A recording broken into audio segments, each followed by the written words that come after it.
Nchi yetu ni yetu sisi wote. Na jambo ambalo litaangamiza nchi yetu ni siasa ya ukabila. We must respect that every person who is in Kenya comes from one point of Kenya, and therefore he is an equal stakeholder in our country called Kenya. Some of us went out of our way to fight for the new constitution. Wakati hiyo ingine walikuwa wanasema no, wengine walikuwa wanayomba, ndio tunaita kwa kizungu watermelon. Lakini wananchi wa Kenya walipitisha katiba yao. What is important now is that we must apply enough pressure to the entire political leadership of our country to implement the constitution without any further delay. That is the only way Kenyans can get the gains which they wanted when they voted for new katiba. Na inaonekana kule bunge kuna wale watu walikuwa pande ya no. Wakisikia iko mambo inatakiwa kuja, wanaanza siasa. Some of us are not interested. Nataka kama ni mambo ya majaji, iletwe tupige kelele tupitishe. We move to the next level. If we want the serious reforms in our country, we must be ready to bite the bullet. And to bite the bullet is to implement the new constitution. If we do not implement at the right pace, hata hii mwaka ingine watu wanaangalia, itakuwa na shida mingi. Manake hatutakuwa tumeleta katiba vile ilivyokuwa inatakiwa.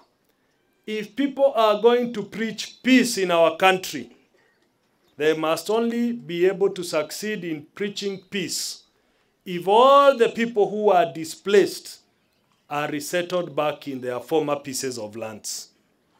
Hii mambo ya kuzunguka tukisema ndio iko amani na watu bado wako kwa hema, tukizunguka nchi mzima tunasema tunaongea amani, amani itapatikana kila mtu akirudishwa pale alikuwa na kuwe na amani na kuwe na imani. It will not work any other way. Haitafanya kazi kwa njia nyingine. Tuna shida mingi, tuna shida ya insecurity, tuko na shida ya maji, tuko na shida ya mabarabara, tuko na shida ya mashule, tuko na shida ya healthcare services. And a government that is serious must be able to ensure hata hii shida ambayo inakuja sasa ya njaa, that its citizens do not suffer. But what do we get? Inaonekana mikutano ikifanywa ya siasa, jambo ambalo linazungumziwa sana ni vile viongozi watatukanana. I have said many times, trading insults, kutukanana is not part of the Kenyan problem. It is a problem between leaders.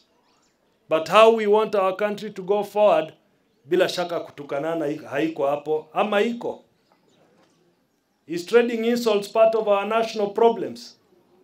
So as we look forward to next year, and next year haiko mbali, na wengine wetu tutasema mengi juu ya next year, because tutakuwa huko ndani katikati yake. We will be inside to ensure we get a better country than we have today. The Scouts have a very small motto, that if you go to a campsite, leave it better than you found it. Tumekuwa Gatanga, we are going to leave it better than we found it. So we want to look at the bigger picture, so that we leave Kenya better than we found it. Sivyo? Tunaelewana? Hivyo hii mambo lazima mushikane pamoja. As Kenyans, you must apply the correct pressure to ensure what you voted for in the constitution is fully implemented. Apply pressure in any form to your local members of parliament, to your local councillors, to any person you might want to apply pressure. Sasa